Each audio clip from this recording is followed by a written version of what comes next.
Hello there, people and listeners of the Hungry Podcast. So I'm absolutely thrilled to welcome Daniel Weiner onto the podcast. Danny is the founder of HEXCLAD, a brand who are completely disrupting and reinventing cookware.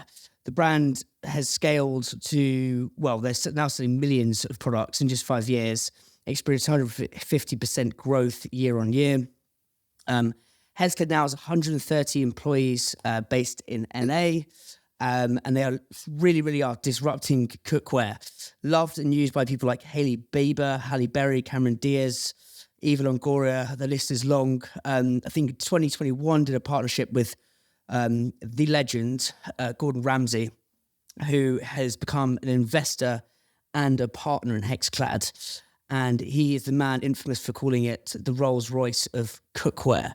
So, Danny, really appreciate you joining from LA. It's going to be super fun. Oh, it's my pleasure. I think where I want to start is I did some research into this, and I know you'd traveled to LA from New York to kind of pursue a career in acting is from what I gathered, or a career in showbiz. Oh. And what I find interesting is every founder I interview, and I've done over 100 of these conversations, they usually have some form of setback that provides them with almost like a huge amount of fuel and actually potentially even fodder to just keep them going, keep them driving.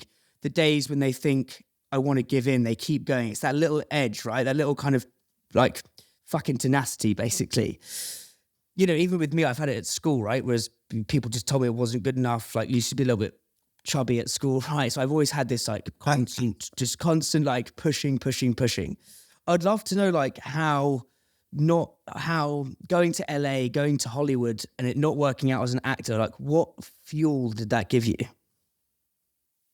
Wow.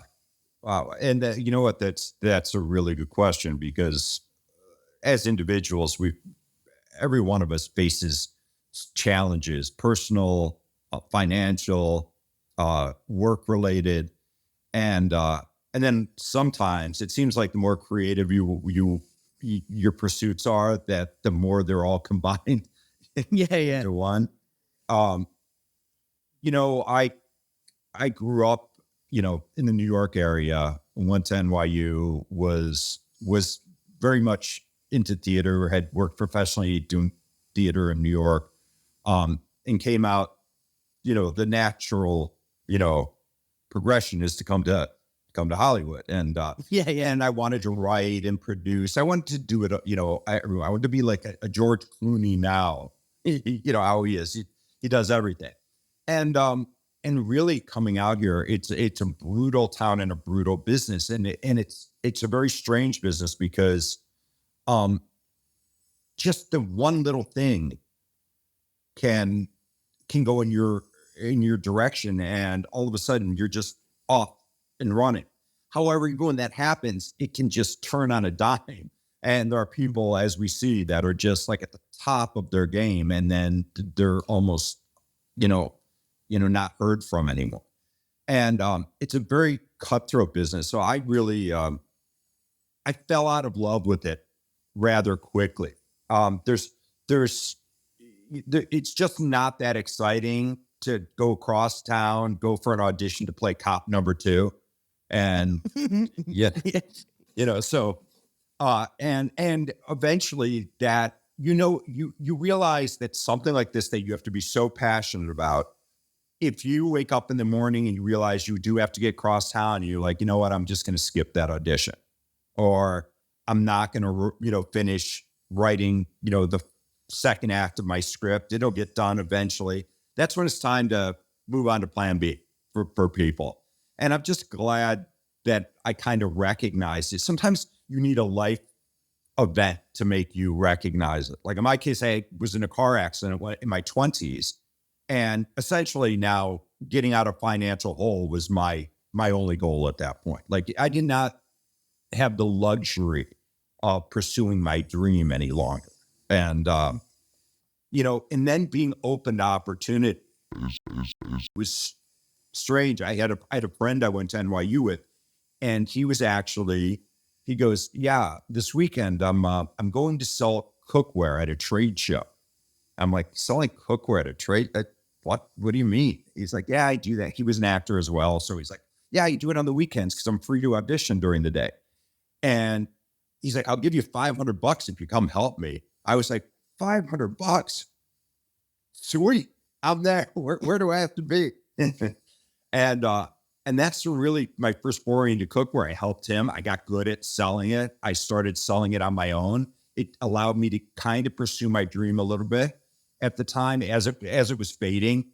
And then I was good enough where somebody came to me, the owner of the company, and said, you're really good at this. You're good at training people. You're good at managing people. Why don't you come in and be my national sales manager? So that's like one of those things like where you're like, I am giving up what I thought I wanted to do, but the challenge was intriguing. So I kind of made that decision to take the right fork in the road, which was going to, work for this company. And now I'm glad I did. I wasn't so sure as I thought.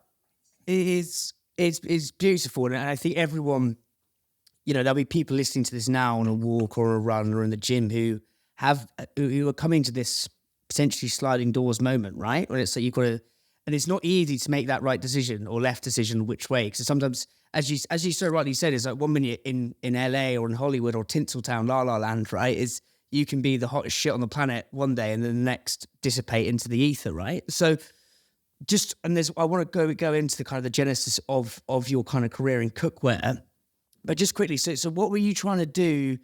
Were you trying to be an actor? Were you trying to what films were you going for? And what was that feeling of kind of disenfranchisement? Like what did that actually feel like in here? Well, one, I'd go for anything. I did a few commercials. I did a little bit on a show on Fox here in the 90s. You get like a little nibble here and there. But essentially, the amount you have to work to try to not get a very good role, like I wasn't really even a joke to say cop number 2. You want 3 auditions, and essentially you're standing behind, I think in that one I got it. I'm standing behind Wesley Snipes and Sean Connery in a movie. And I have one word to say in the background. I'm not even in the film. I think you hear my line, but you don't even see me in it. And it's like, yeah. Damn it. That was a lot of work to get that. And what does it feel like? Did that give you as I said, like a fodder or a fuel, like as in that door shuts, like, did that give you that? Because I think everyone I've interviewed has that kind of that thing that you can lean on when things get really bloody hard. Do you know what I mean? The thing is, yeah, that does. But that made it so very clear to me that this was not something I was as passionate about as I needed to be. And that makes it makes it okay. Like you're kind of, giving it up. It's almost like, sometimes you recognize you have a toxic person in your life and you may have known this person for a long time, but you know what? It's time for me to go in a different direction. It's time for me to move on. And in a way, the entertainment business is very toxic. We're seeing it right now with the SAG-AFTRA strike, these people fighting so that they can own their own image and that it can't be reproduced through AI. And so it is a very cutthroat, hard business. So once I gave it up, I rarely ever thought about it again. So to me, that was a challenge. And I think I mentioned for me, I had this bad car accident. It took me over a year to recuperate from it. Was dead broke. And I remember I was walking on crutches. It took me a long time to be able to walk normally. And we lived up in the hills here in California. And I remember there was a man who used to sell oranges down at the bottom of the hill. And I went all the way down the hill and I bought oranges with the little bit of money that I had. And I'm carrying them up in a bag, crutching up the hill. I get almost to my house and the bottom of the bag rips open and I watch all my oranges rolling down the hill. And it took so much energy for me to go down to get these, to get down there in the first place. I knew I couldn't go back down. I was too much pain. And I stopped for a second and I felt like a tear or two, like rolling down my cheeks. And I kind of got misty-eyed for about 30 seconds, and then I started laughing. And I'm like, this is so ridiculous that my oranges are down there. And I just crutched into the house and sat there and laughed till my roommate at the time came home. And then he and I drove down and collected the oranges. And I think we made screwdrivers with them. But that was a moment I refer to a lot because, like, whenever something happens to me, I go, well, at least I'm not crutching down the hill to get oranges. So, it's a very, very stoic way of looking at things. It's almost that whole, like, it can always be worse no matter what you're going through. And I think it's a great lesson for people who are listening to this to ultimately go, a lot of our listeners are founders of food and drink brands, or chefs at restaurants. And I think there's something really good in that. So what happened to the car accident? You just got absolutely nailed. Like, yep. Tried to avoid hitting an animal. I probably should have hit the animal. Yeah. But like one of those things, a lot of broken bones, a lot of recovery time. But like it's the defining moment of my life, really, because, it made me, those things, you're either going to get better. You're either going to when you're in your 20s, I'm probably, $150,000 in debt from it, between medical bills and getting sued and this, everybody wants to sue you. The guy whose fence got damaged, he wants to sue you for the fence. It's like, geez, the wooden fence. The other guy wants to sue you for the oranges you spilled. So, so those are the moments that we know we should pat ourselves on the back a little bit and go, look, okay, I rose to the occasion there. However, not take ourselves too seriously. You've got to, those things, whether it's in business or in our personal life, we have to face these things moment by moment, right? And do what is right for you at that time. And sometimes thinking too far ahead, one gets lost in the moment, or focusing on what already happened. And sometimes it's just, nose to the grindstone, and I need to focus on what has been presented itself to me. And not only challenges, but also in positive things that happen in our life. Very often we miss all kinds of opportunity, both work and personal, because we aren't focused on the moment. So that event got me very grounded.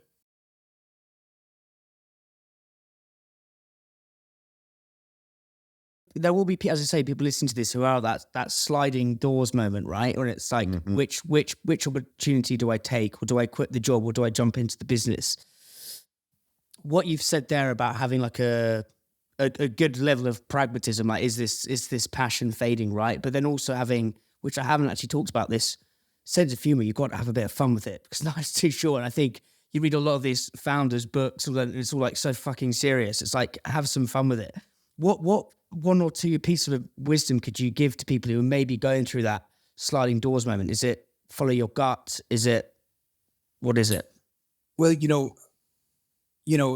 I do some panels, and very often I'm on with other founders, and, and they're always like, yeah. And they always say a couple things, like, never give up. Don't take no for an answer. Like, okay, I heard that when I was 6 years old playing Little League Baseball in the US, Yeah. Don't give up, okay, yes, that's it. But really,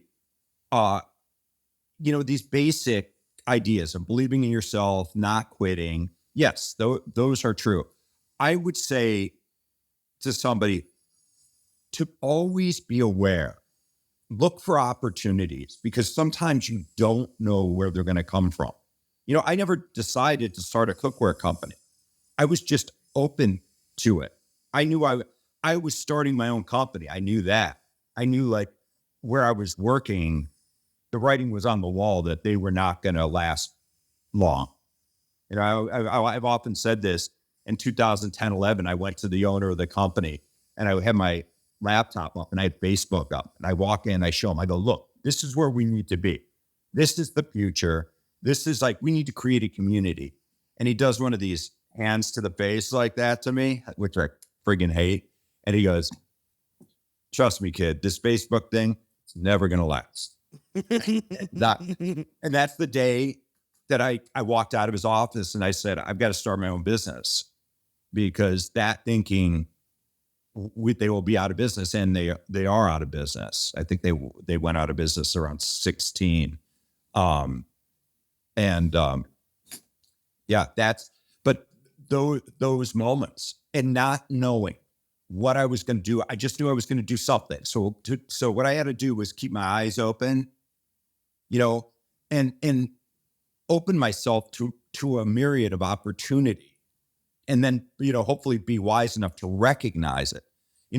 This is not the first product my co-founder and I did. We actually this was one where we forced the issue. And this is actually something I share, because what I really like to talk about with people, if I'm at a business conference, I want to talk about my failures, because the failures are the things that have defined me. And it's hard to fail. It hurts. It's humiliating to fail. Our first product, I was very much into juicing. So was my co-founder. Juicing was exploding here. Everybody was drinking a green juice, and it's expensive to buy these juices. So we wanted to introduce a cold press home juicer, and, market be damned. We know best is what we thought. And, and we did it. I was still working for my old company. I would jump on a 5 p.m. flight to Hong Kong, be there about 4 o'clock on Saturday, spend all Sunday walking around a trade show, be on the 6 a.m. flight back to Los Angeles, and be in my office by 11:30 in the morning. And it was hard, but we were trying to find this product, and we found this really cool juicer, and we brought it to the US in 14, and a lot of struggles, dumping a lot of money into it. And then it started selling in 15, and it was doing really well for like 9 months. And then all of a sudden I noticed there's a juice shop on every corner. We have a supermarket chain here called Whole Foods. Amazon owns it. They have a juice shop now in the markets. And I remember I knew we were done for. I actually ran into a juice shop to buy a juice. And, and I was probably paying more attention because there was a pretty girl in front of me, and she goes up and she gets a juice. It's about $7 or $8. And she goes, can you put half of it on this card and half of it on this card? And I said to myself, wow, she doesn't have $8 for a juice, but she won't make it at home.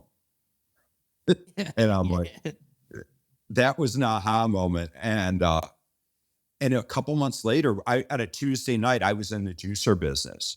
And on Wednesday morning, we were not in the juicer business. Like, it was we had to shut it down. It was that dramatic. 12 hours from being in the business to not being in the business. And it was embarrassing because, here I was, a lot of guys didn't go start their own company. And now I had to admit that I was a failure in a way, and mainly I had to admit it to myself, which is sometimes, we look for answers and excuses everywhere. The one place we don't look is in the mirror often, Yeah. You're very, and I mean this in a very complimentary way, Danny. It's like you're quite contrarian to the popular advice you probably read in shitloads of those books behind, which is, as you say, like the never give in narrative. But I think what I'm learning from you is almost this awareness to spot opportunity, like whether that's you losing the oranges, that's you at the bar and seeing the woman not be able to pay for the juice, but then also having that kind of presence and pragmatism at the same time, if that makes sense. It's quite like you can be quite prudent. So what I'm trying to say is that, so you've got like a good like burgering business with the juice stuff. Well, how come you literally shut it down after 12 hours? 'Cause that seems like quite like, right, we are taking. Well, the signs were there that it wasn't doing well. And then there were a few other things, like, obviously there are things like, there was a major Korean freight company, one of the biggest in the world. They transported 15% of the world's freight, went bankrupt overnight. And we had product on one of their boats. How are we going to get it? And so there's some other factors. But for example, if we had confidence in the success of the business, we would have navigated the challenges. When you don't see, a path to success, then it would be foolish to navigate these challenges just to prolong, it's like a do not resuscitate order. We had a do not resuscitate on the business, which was a smart thing in hindsight, as much as it hurt to admit we had failed. And I guess maybe at this point, to be honest, like I talked about this being open to opportunity. When I found the juicer, I remember I would go to China and somebody told me, you got to stay at the Ritz Carlton in Guangzhou, China. I'm like, that's a little expensive. It's a little rich for me. And they're like, listen, this is where everyone is. You got to stay there. And he goes, and you got to get a room that has club access, because that's where people go afterwards. And you're going to meet people. So like, I remember we were on such a tight budget, we couldn't afford for both my co-founder and I to go. So I'm going alone, and they'd put out some like shitty buffet. Like most people are going out for business dinners. Like we didn't have money for me to go to business dinners. So I would just eat whatever buffet that they brought out, some noodles, some fried rice. But I remember I met this Swedish businessman, and I still remember his name, and I never saw him again. But and I remember he was sitting there, and down from there's a Michelin star restaurant, and he's ordering food from the Michelin starred restaurant brought up to him, and he's holding court. And I'm like jealous. I'm like, wow, look at it, filet mignon, and having the fried rice. But he talked to me and he said, listen, he goes, whatever you do, keep coming here. He goes, you'll find something you like, but keep coming, every 6 months looking for something new. He goes, I find a product, and he goes, I bring it to Scandinavia, and he goes, I sell it for a few years and I make $5 million. He goes, but then I find another one. And because I'm always looking, I have another one in the pipeline. If this runs its course, the next one comes in and I make another $5 million. He's like, but you got to keep going. I had friends from America who were trying to do what I was doing. And, they went and I didn't find anything this trip to Asia. So I guess I'm done. So I kept going. I listened to what he said. And so even though the juicer was starting to do well, we got to look for plan B and plan C. And I actually found the man that invented the laser etching of the hexagons on our pan while I still had the juicer. So we weren't anywhere near starting this business, but I'd made myself aware of this opportunity. And again, it was just going and keeping my eyes open. And you talked about the sliding door moment, because even finding that, I remember I'd met a guy, and I don't even know what the hell he was selling at this point, but I had a meeting with him. I said, we'll meet again tomorrow. And I go at this giant convention center. It's like the size of 5 or 6 soccer pitches. That's how big this convention center is in Guangzhou, China. And I'm going to a meeting, and I run into like 30 Chinese soldiers all standing with guns drawn. And I'm like, what the? They're like, oh, Xi Jinping is here to cut like the opening ceremony ribbon. So, and I'm like, damn you, Xi Jinping, I'm going to be late for my meeting. And they point to a way to go down in the basement. And I go down to the basement. I'm trying to bypass this. And they actually sell real estate in the basement for this trade show. Those are the people that waited to the last minute to sign up. And I'm walking through this basement. Thank God I'm not doing this. I'm not on the phone. I look to my left, and I see a Korean barbecue place. And I go over, start talking, and I'm like, everything's a knockoff in China. Well, it turned out I'd actually found the guy with 20 patents or whatever it was, a book of patents. And I'm like, can we do this on frying pans? And they go, we've already experimented with it. And that was what had turned me on to it. And again, it was just about being open to the opportunity. And it did make the failure of the juicer a tiny bit easier, knowing at least there was an opportunity. I knew it was going to be hard, but I found something I think I could market. It is like, in a good way, it's so mental with that. Like, there's this some Swedish guy in the Ritz in China. Like what? A lot of people, like you could line up 50 entrepreneurs who meet a Swedish guy in a bar in the Ritz in China.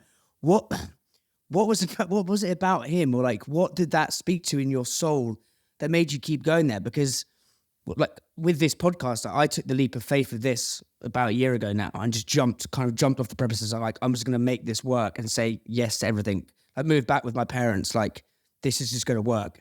And I'm kind of in this, like, just say yes to everything at the minute.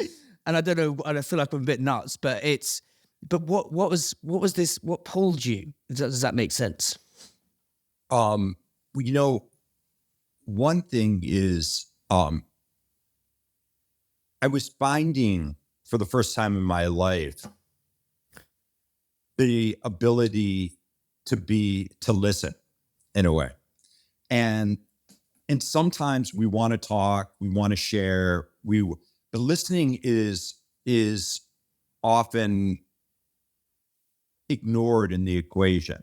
And I was wise enough to spot this man, his confidence, his success. I mean, there was something about him ordering from this restaurant down to him when nobody else was there, because most of the guys there were doing what I was doing. They're trying to start businesses. They're looking for something new. Or they're like with really well-established companies. So they fly in and they bring a team of 12 people. And, and then you have this guy, with this air of confidence. And you could, you see the guy, great watch, great shoes, eating the filet mignon. And you're like, okay, what does he know that I don't know? And so I wanted to listen to that. And that's something, another thing that I talk about, which took me, I think, later in life to recognize. I think like sometimes as a child, when you're told like, your dad's like, well, come on, figure it out. You're a smart guy. You'll figure it out. Without telling you, giving you some like cheat codes to figure it out. Like I was like, okay, I'll figure it out. Back then, when I was a kid, it was like, go to the library, get a book. Now I'm like, let me go online and research. One thing I've learned from the president of our company, the guy who helps me run everything, is ask questions. Like sometimes I'm embarrassed to ask smarter or more knowledgeable people. I watched him, we cut a lot of corners in a good way, because he asked everybody, no, I don't know this, so let me throw it out to the universe. Let me tweet about it and see if somebody's got an answer, where I was kind of ingrained in me to go home, pull out the laptop and spend 4 hours, on the couch looking for this information, where maybe I could have asked somebody. So I think with this gentleman, Swedish gentleman, that was the beginning of my maturity, in that area. And, and now I've become more open to it. The fact is, there's no shame in asking for help. I think in a way, it's just like even with people's mental health, there used to be this stigma of asking for help. There's nothing wrong with asking for help in business. Right now, if somebody laughs at me for asking for help, I simply just have to go scoreboard. Right. So it's, again, that's a consistent theme I've had with all the guests, is always ask the dumb questions, because the dumb questions are actually the slipstream to like propel you, because every other fucker's like going upstairs and looking at a book or whatever, or going on Google. Where I want to kind of go into now is we're talking, so go from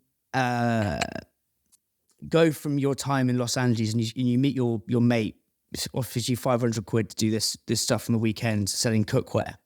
And everyone who listens to the podcast, I think anyone who's a founder has to get good at sales. I think it's like you've got to be able to sell your product. And specifically with cookware, there's 2 books that we were talking before we hit the record button. So Zig Ziglar, the Secret of Closing the Sale. I don't know if you've read that, but that is Zig Ziglar for the audience he's a bit of an American kind of icon, I would say. He's or maybe he's quite corny, but he's an American icon, and he's got that book, and I've read that book so many times when I was trying to get sponsorship for this podcast. And Seth Godin, who's a marketing like sensei, I would say. It's his favorite book of all time. And in that book, Zig Ziglar talks about selling cookware. And it's quite an old fashioned book, but it's littered and laden with really good examples. And then the other one of my heroes is David Ogilvy, who wrote when he was like 24, this essay called The Theory and Practice of Selling the Arga Cooker. And he used to gallivant around Edinburgh and the north of the UK selling this Arga. And like one of his principles is the perfect Arga salesman combines the tenacity of the bulldog with the manners of the spaniel, which I just think is amazing. And you're obviously really good at selling, and I'd love to kind of explore what you've learned, like what are your principles? And maybe we could do this as like almost like hardware, which is almost the foundational, like these are the two ways or the two biggest lessons you've learned about sales. And then software, which is more of like the nuance. So the stuff you'd learn on the job that you'd only really get from doing the reps, if that makes sense. Mm-hmm. So if we start with hardware, maybe, because it really help listeners. So, look, I'm always amused by people who say, "Oh, I can't sell. I could never sell." You know, we're selling every day, right? If you're trying to get your mates to go to a certain restaurant, you've got to sell the restaurant. You got to sell the idea. I heard it was amazing. So-and-so went. It was the best meal they ever had. And whatever it is, you know, we have to sell something. You know, my young niece is, you know, trying to sell me on the idea of why I should buy her this video game. You know, she's 11 and she's, you know, but she's already selling. So we all do sell, right? We got to sell ourselves every day.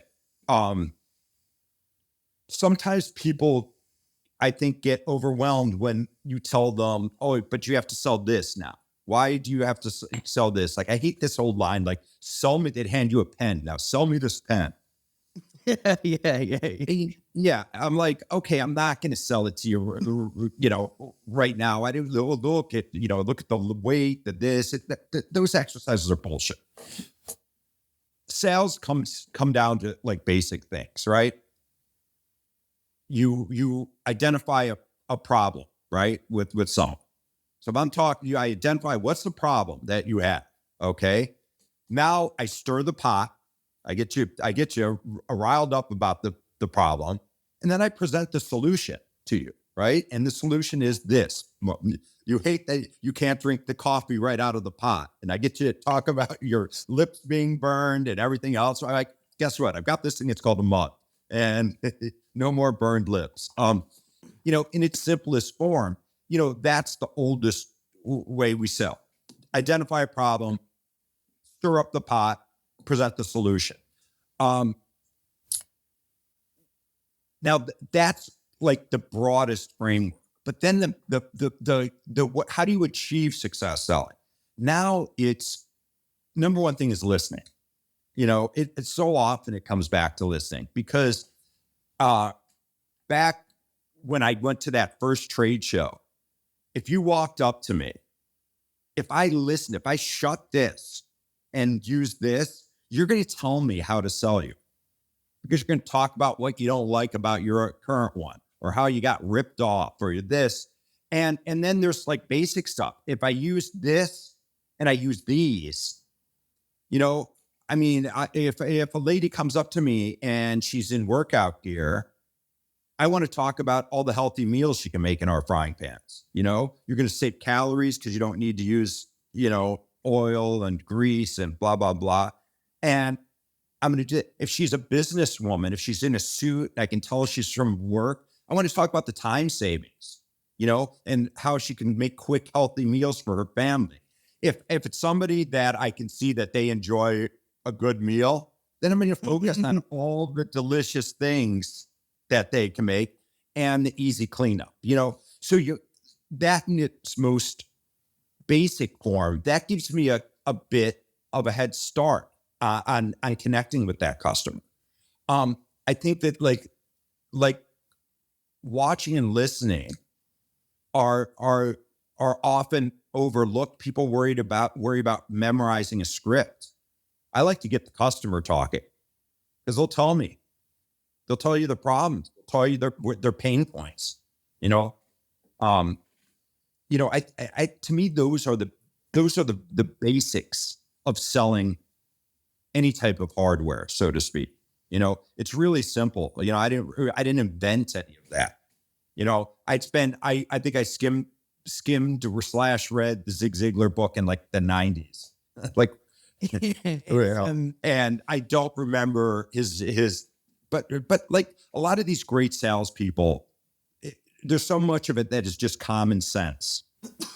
But very often the hardest thing people do is that they don't get out of their own way in these situations. Well, his whole thing, I think he sums it up in such beautiful sentences. His is like sales is the transference of feeling. And what you're saying there is it's much easier to transfer a feeling when you're talking about healthy products to someone in yoga pants. That's much easier to transfer that feeling versus trying to talk about quinoa and avocado to someone who likes hamburgers, right? So I think what you're saying there is almost like having those, not having a script. I think there's loads in that for people who are starting brands, right? Because, we've got Whole Foods and stuff over here, and a lot of getting food brands going is sampling and demos, and especially like for stuff that's products that are still pretty nascent over here, like kombucha. Like, still a lot of people in this country are like, what the fuck is that? Do you know what I mean? I know it's probably everywhere in LA. I want to talk about. I listened to somewhere, and what you said was, I really liked it. It says, you said, be able to work in all conditions. I think it was about, I think it was a quote you said about being able to work in all conditions. And I like that because it's like not every day, I know what we talk about, don't give up, but there's some days where you're not going to want to do it, but you just got to do it. There's going to be days, as we say, you just had to fly to Australia for a lunch with Gordon Ramsay for like 30 hours, then fly back. What's been the hardest conditions in all of this journey? Because, we sit here today and HEXCLAD's got this skyrocket success. Hailey Bieber, sorry, maybe not Hailey Bieber, Halle Berry, but what have been the rough days that people don't see behind the scenes? It's funny. And I forgot about that quote. I remember saying it now. I don't know which podcast it was on, but it was very good. Yeah. So it's about, and it's something I'm glad you brought up, because the way it came up in that conversation, when I look back, it was it was important. The thing is, like, to expand on it, it's like the conditions can keep changing and different things become challenging. Like every day I deal with something I don't want to do, but now I do it with more money in the bank, which is nice. But there are new challenges. There are challenges that people want to use me now. So I have to second guess the motives of both. What do you mean people want to use you? What do you mean by that? Now that, in the US, we're the fastest growing cookware brand. We've sold $500 million worth of product today. Now, so because of that, people want to use the HEXCLAD success. Maybe they want to use my success. Maybe they want me to invest in something. Maybe they want to borrow money. Those are things now that I didn't have 6 years ago. And so now I have to be careful, both personally and professionally. This happens. It's very challenging when you've known people for a while and they're willing to trade years of either personal or professional relationship to get from you what they need at this moment. Like, that they're trying to get me into a bad business deal because they need to do it, but they're willing to sacrifice the relationship over it. That's disappointing. And you have to also get used to disappointing people that way. I have an obligation to my company first and foremost, even though I'm the majority owner and the CEO. I care about every warehouse worker. So, I talked to Gordon about this once. We were like, there is this pressure of us knowing if, like, Gordon makes a bad decision or I make a bad decision, we affect the livelihoods of many, many people now. And there is pressure, associated with that. So, you need to be judicious in the way you spend money, judicious and prudent in the business decisions that you make, because, when we shut down the juicer, I think I had like a couple of employees. It wasn't affecting as many people. So the bigger we get, everything I do is in a bigger galaxy, and more planets are affected by it. So I have to be smart about it. And really what we do is, a challenge is also in this, going back to your original question, is there's always the challenge of how do you enroll people into your vision? That's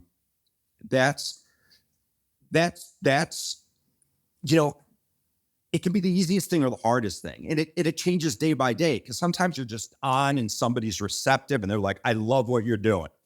Other times it's like I'm speaking, Bulgarian to somebody, and they're like, they don't get it. And that was, and that's hard. And that was, and that's really, you got to keep like picking yourself up and dusting yourself, off, and, getting back to work. Like with the cookware, even though I knew when I met the gentleman from Korea who still builds all our cookware, that he had this game-changing technology, I couldn't communicate it well enough to people. Like when we were getting our first samples, we went out to Cole, my co-founder, and I, we tried to raise money, and people laughed at us. They said, cookware is too competitive, that you're never going to get space on the shelves against these legacy brands. And then they double laughed, because when they said, you're never going to get space on the shelf. I'm like, we don't want to be on the shelf. We're going to be a D2C cookware brand. And they're like, you can't sell cookware D2C. Laugh. And I mean, we got laughed out of some offices, and literally laughed at. And nobody wanted to invest in us, even though we had this amazing product. So I cashed out like every account I had, all my money. Cole, we're like kind of forging credit card applications, and maxing out the cards for his share. And, it was, we barely made it. Like when we, I've said this before because it's true. In the fall of, was it it might've been in 17 at this point, but like we couldn't afford to have the product shipped to us in boxes. It was too expensive. We could fit more products, if it wasn't in the boxes. So we would go in his backyard, tape the box, and then we'd be like, 12-inch pan, 12-inch pan, 12-inch pan on the assembly line. And he and I would like build these sets of cookware. And we had so many paper cuts, like we were bleeding on the boxes, and we would have to take some Windex and Windex the blood off the boxes.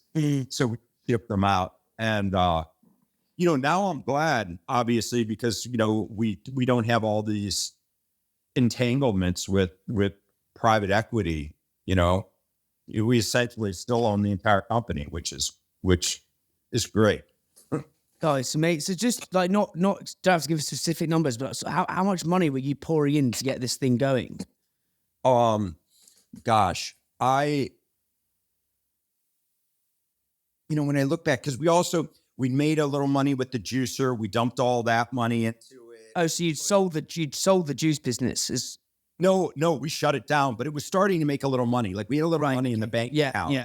So we put that towards it. Then I would say that probably Cole and I, between the two of us during that period, and I don't really mind saying, we probably wound up putting in about $800,000. And which is significant. That's money, yeah. Yeah. And that, it went in like different, spurts where we had to do it. Like pretty much even while the juicers started killing it, like we couldn't afford, Cole still had to work another job. Mm-hmm. Like one of us had, I had left my job. So not only was I investing money, for 2 years, I didn't make any money. So I'm living off savings, which also is, get a thing. You believe in yourself, but it's like you're embarrassed a little bit. Like that old company that was out of business. I used to say that, I had the golden handcuffs on. They were overpaying me for what I was doing, and I was, good at it, but they're paying me well enough that I couldn't leave. And to give that up, that was hard. So all of a sudden, I could afford to go out shopping whenever I wanted. I always had new clothes. I go to the restaurants. And now Cole and I joked about it for like 5 years. Like we didn't buy a new shirt, a new pair of pants. You're trying to explain to your girlfriend that, without like admitting, well, honey, I'm struggling, but why don't we cook at home tonight? I'm tired. It's really like, I can't afford to go out to too many restaurants, so we really invested. We believed enough that we're kind of all in. It was going to be tough because, I was going to be like in my, late 40s, 50 years old and broke, like starting over. But I was so confident that worst case scenario, we were only going to be modestly successful. And if we were modestly successful, I'd make a good living and that would be great. I really wasn't expecting that I'd be in business with Gordon Ramsay and that, I would be selling in, 30 countries. And so there's a lot of these pinch me moments still. So it's what I was listening to a podcast yesterday with, I don't know if this guy called Chris Williamson. He's a big podcaster. He's actually moved to the States to kind of do it full time. And the opening quote he started that conversation with is, I just made a note of it, is pressure is a privilege. And he was interviewing I don't know who he was interviewing, some sort of fitness bloke. But I think it's when you go all in, like pressure really sharpens the edge of the sword, right? And it's like, and you're saying to, like, you and Gordon were talking about how we make this decision and it impacts everyone. It's no longer like 3 employees round a small table. But you also talk about like how the vision's hard to sell. But I think that if you've got loads of pressure, it makes the vision actually easier to sell because you've got to make it work.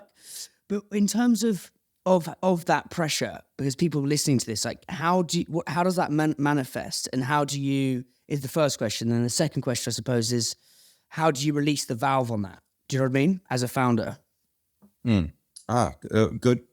Good questions.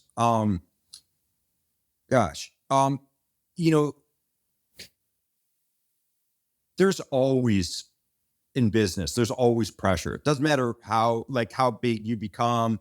It's just different pressure, right? And so for me, it's everything starts with grounding yourself. Who are we? What do we stand for? How are we trying to project ourselves in the marketplace?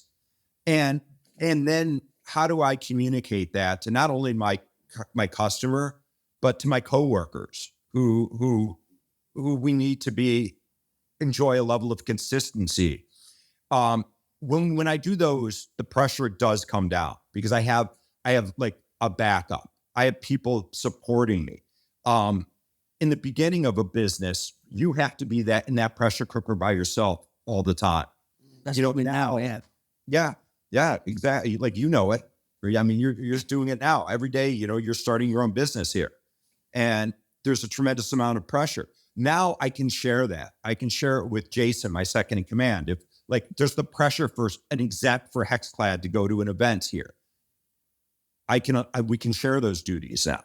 If I have some amazingly talented e-commerce people. There isn't the pressure now that I'm gonna choose the right Facebook app because I've got smarter people than me, that can do it.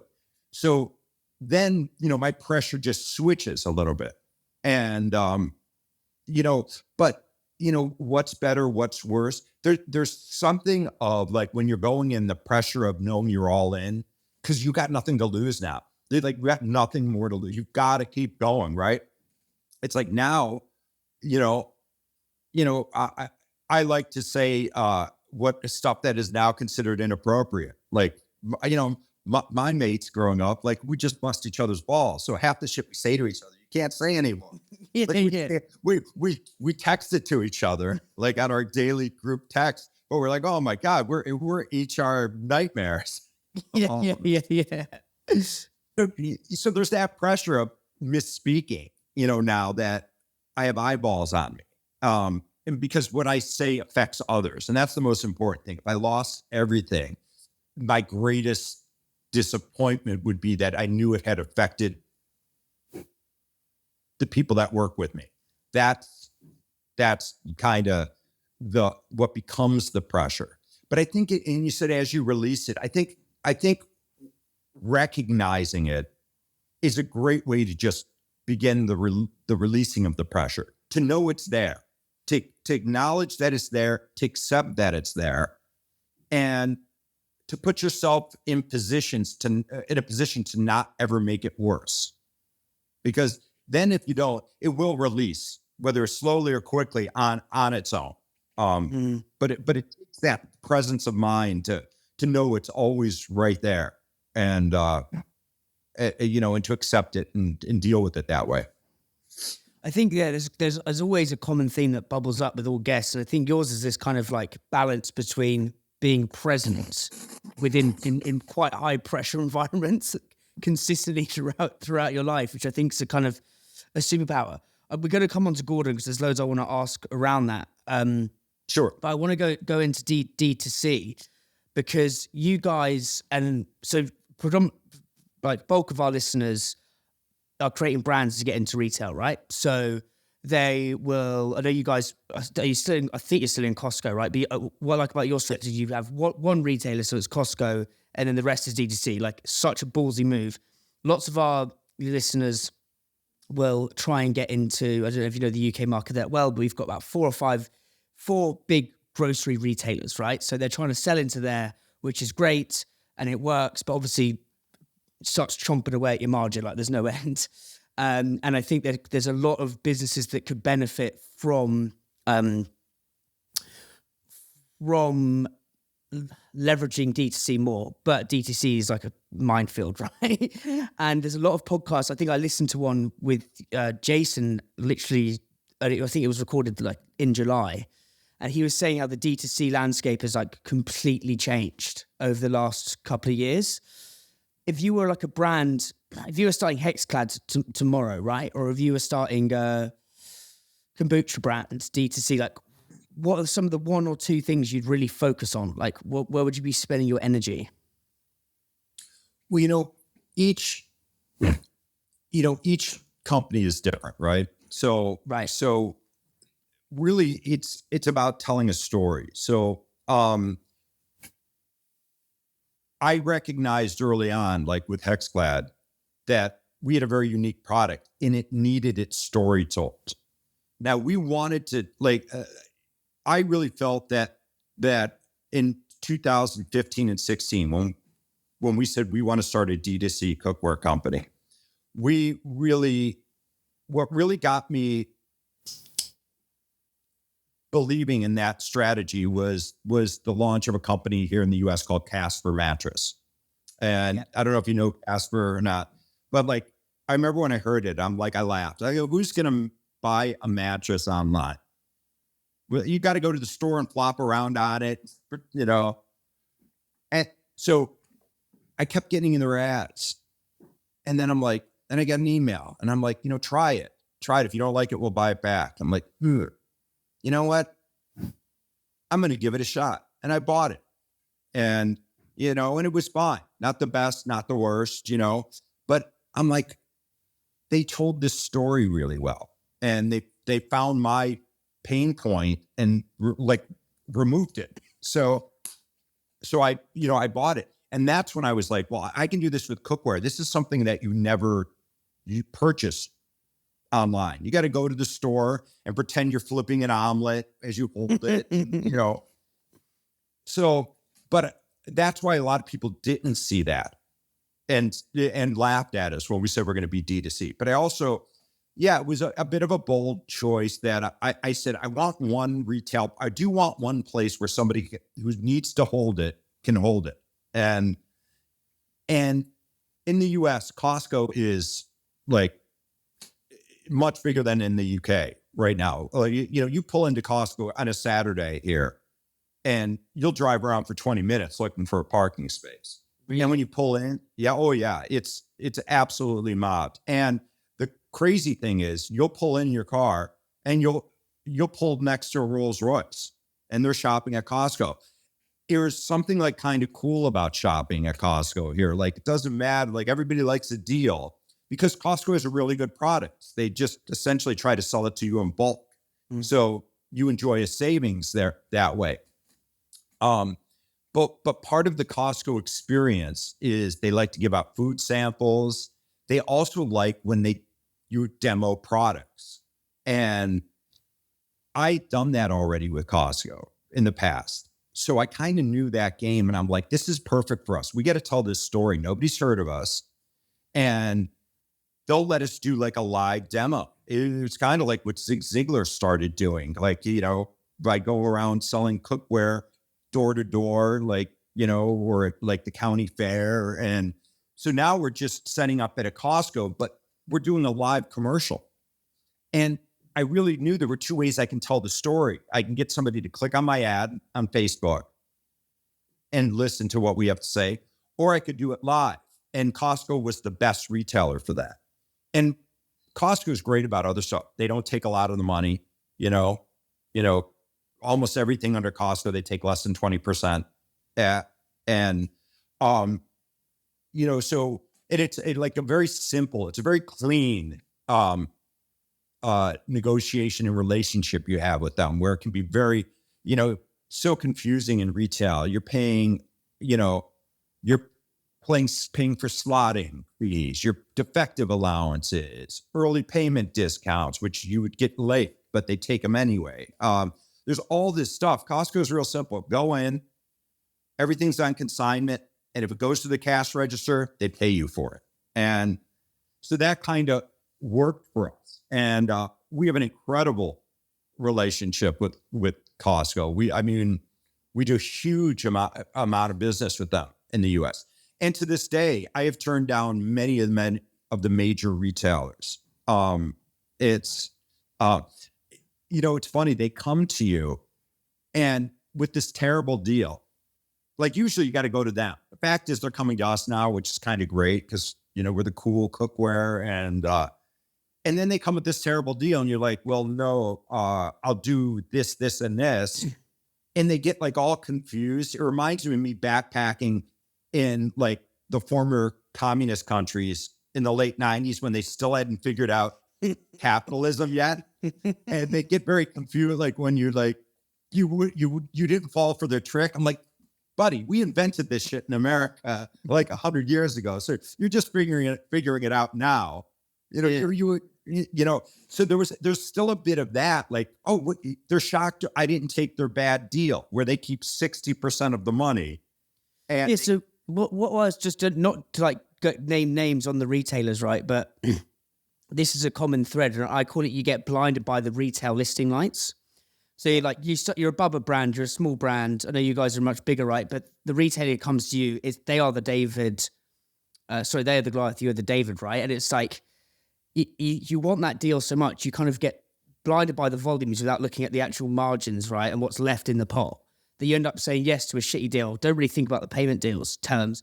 What are some of those the terms they're coming to you with? I basically want to see what the difference between why you've said no to retail and why you're going into D2C or focusing on D2C, I should say. Yeah, well, early on, like one I will talk about because actually I've had a nice relationship with them is Walmart. Walmart is obviously I think the biggest retailer right now in the world, definitely in the US. The last time I was in negotiations with them, the basic payment terms were net 120. And for anybody who doesn't know what that means that they pay you 120 days after you've given them the product. So you have to float this, if it's selling well. months and months of inventory. And then you maybe have to take some very onerous inventory loans against those purchase orders. That's like, if you don't crush it, you're going to be screwed from a cash flow perspective, and you're always going to be needing capital because you'll become a victim of your success. So net 120, like I would laugh at it, you don't even get net 30 anymore. If you get net 45, people are like pretty happy, but it's net 60, net 90 is the norm. That, I don't have an interest in that. So I'm not doing anything more than net 30. And I feel like I'm making a compromise there. A lot of people don't know, how are you on eye level in a store versus down at the bottom shelf? None of us go down to the bottom shelf to buy stuff unless we're looking for our specific brand, and that will look all over. But when you're just like, hey, I need pasta, and you get sent to the store, whatever's on eye level, you kind of grab. And but you pay for that, and then you've got to give them defective allowances. And then they do destroy in the field, where they get returns, and what they'll do is collect a pallet of these returns and then sell them for 10 cents on the dollar. And now all of a sudden you lose the Amazon buy box because some guy bought a pallet of returns and you're competing against somebody selling your product. So like all those things just make it so ugly. And that was something I didn't want to be involved with. So I felt like, not only, there's two things. When you're a D2C business, you don't deal with all that, but you also get to enjoy the benefit of controlling the entire customer experience. And for me, the customer experience is everything, because my goal was never to start a company that was like a cash grab. My goal was to start a company and be around in 50 years or 60 years. So it wasn't about getting all your money right now and get it in my bank account, and then we can file bankruptcy in a few years or just disappear and we're gone and you're screwed. That was never our strategy. So it's very important to control the customer journey for us. So that's something that D2C allows you to do. Like, we have amazing customer service. I want to provide you with great content. I want to make the whole buying experience as pleasurable as possible, because you're making a big decision.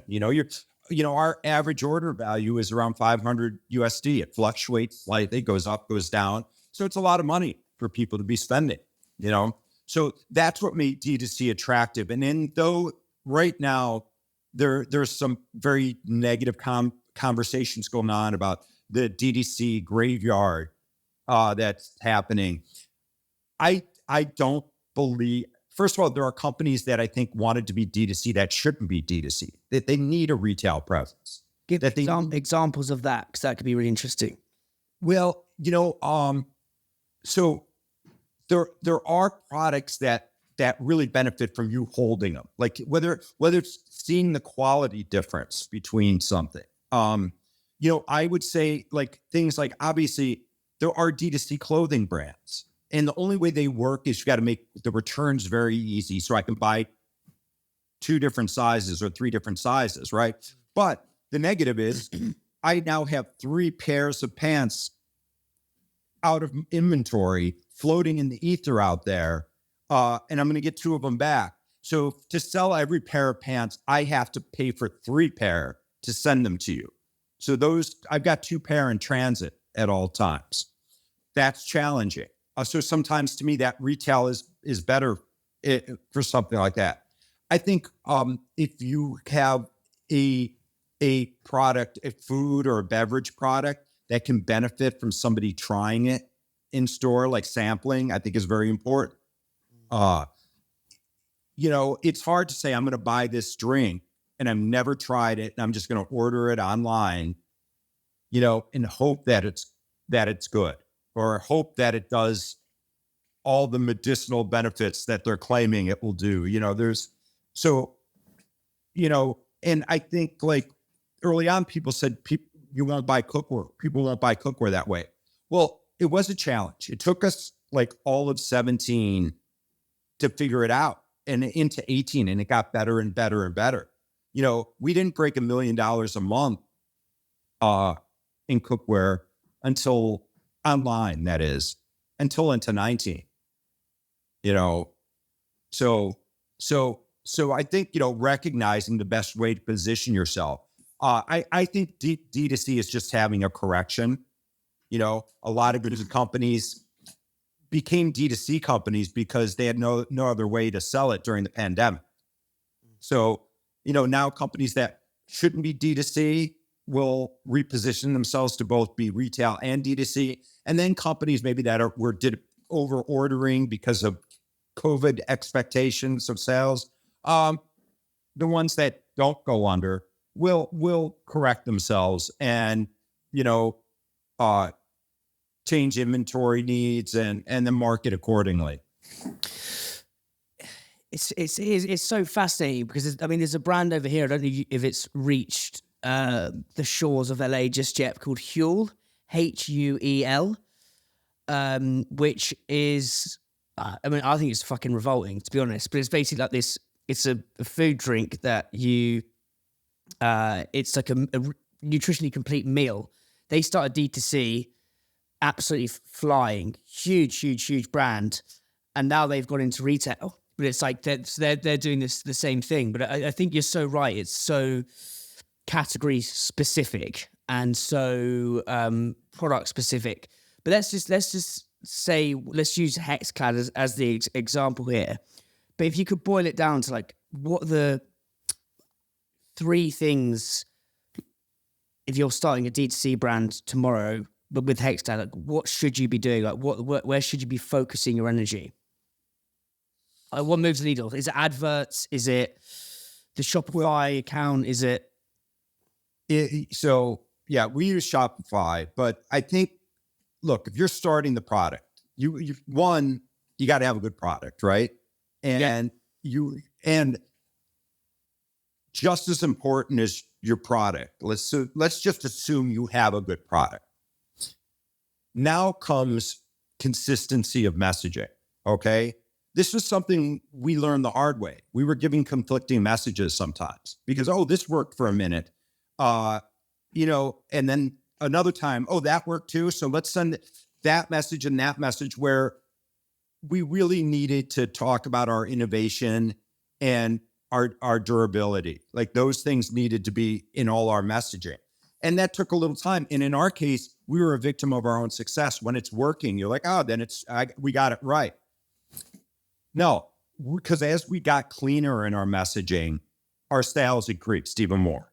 So Any examples of the 2 different messages types?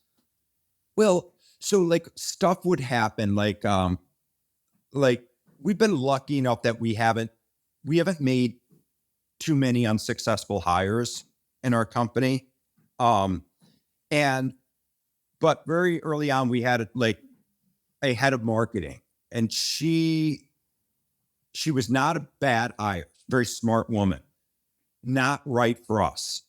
And which is nothing against her. I should have recognized that. But again, a lot of it came because, you know, when they know all the buzzwords and the overall strategy, I knew she was smart. It didn't mean she was right. Like, here's the thing. One thing I said from day one, I go, we're innovative cookware. When people would ask me to describe it, I'm like, we're badass cookware. And they're like, well, what does that mean? I'm like, we're badass. It's cool cookware that works really well, works better than the stuff your nan has in her kitchen. And we make no apologies for it. And guess what? An 8-year-old girl can be a badass, and a 90-year-old grandpa can be a badass. And we all have a badass inside of us. And you're going to be a badass chef with our cookware.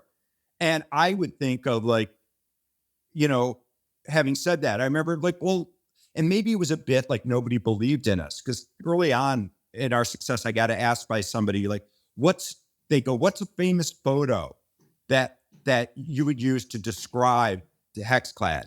And I thought for a second, I'm like, there's a famous photo of Johnny Cash. I think it's in Folsom Prison. This photo, have you ever seen where he's like that with the middle finger? It's like, it's just a giant finger and you see his face behind it. And I'm like, that's kind of who we are. And it's funny, Jason, my president, must have gone to a flea market. He found that on a t-shirt and he bought it for me. So I have that t-shirt now. But it wasn't like a fuck you to like any one person. It was a fuck you to like people that don't believe in me.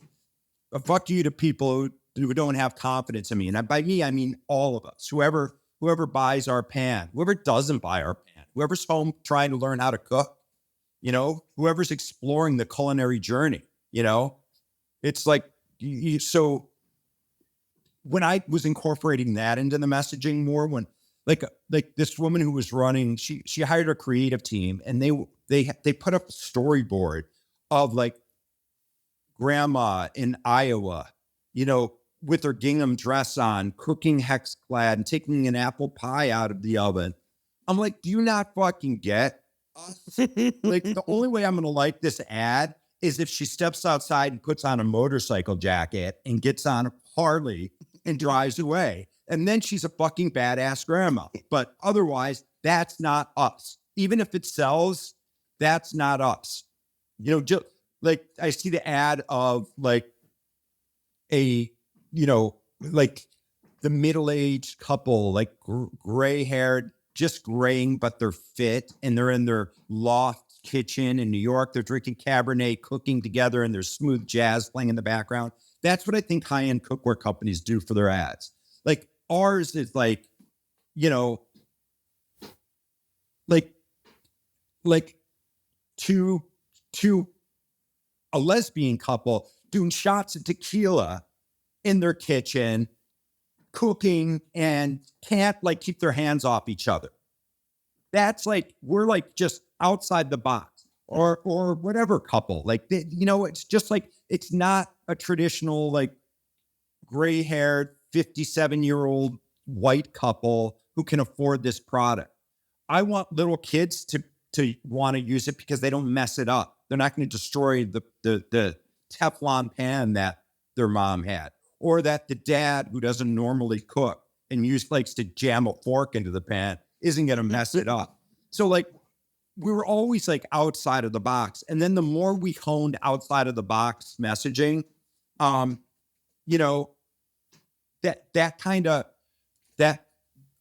resonated. And that's why, like, in a way, like Gordon was the perfect partner for us, It's so I love what you've said there, Danny. And there's a guy who's got a big jeans brand over here, called Hyatt Denim, and he worked for Saatchi & Saatchi, big brand guy, built and sold a business to Timberland, but he basically taught me that you can boil your brand down to one word, or like for you guys it's two words, so it's badass. Nike's just do it, that like one thing, and the more granular you get, everything becomes easier. So suddenly you haven't got some people in a fucking penthouse in New York who just don't look right. You've got, as you say, the grandma is getting in a Harley Davidson, or two lesbians who are getting a hold of each other, right? And then when the brand partnership comes along, who I think, other than Anthony Bourdain, Gordon Ramsay's the fucking biggest badass about, to be honest. I think he's an absolute, pardon the pun, but he's a G, right? But you've teed me up perfectly for us to explore that, right? Because I actually met him about 3 months ago at the GQ Food and Drink Awards in London, and I was like, oh, can I have a picture? And he's like, and we had to wait for a bit. He's like, come here, you twats. So that's serious, like in a jokey way. And I was drinking an espresso martini, and he was like, oh, what's that? I was like, espresso martini. He goes, oh, fuck me, I wouldn't mind some of that. I was just like, but just what you see is what you get, right? Absolutely, that's what I picked up. But I'd love to know, and I know he was. You talked about this at length. I know he was already a huge fan of HEXCLAD. I know, is it Matt at Royal Hospital Road was already using it? Like all those chefs are already using your product. What I'd love to get into is now he's your business partner. Like, what has he taught you, almost like about life and business? Do you know what I mean? Because I think I'm really drawn to formidable people who are just can do so much. he can deal with, I mean, they say keeping three Michelin stars is the most amount of pressure ever. He's doing that. I know it's his team, right? But he's doing that, and he's got 2 stars in France. He's building he's working with you. Maybe if we could talk about it, like, if we go to that Zoom call you had with him, what was the initial game plan? Was it a discovery call? Was it just to get to know him, or where was your head at? So briefly, yeah, Gordon was, the gentleman who was doing our social media, came to me and he's like, Gordon Ramsay's following us on Instagram. And I'm like, really? That's kind of cool. He goes, should I reach out? I'm like, yeah, of course.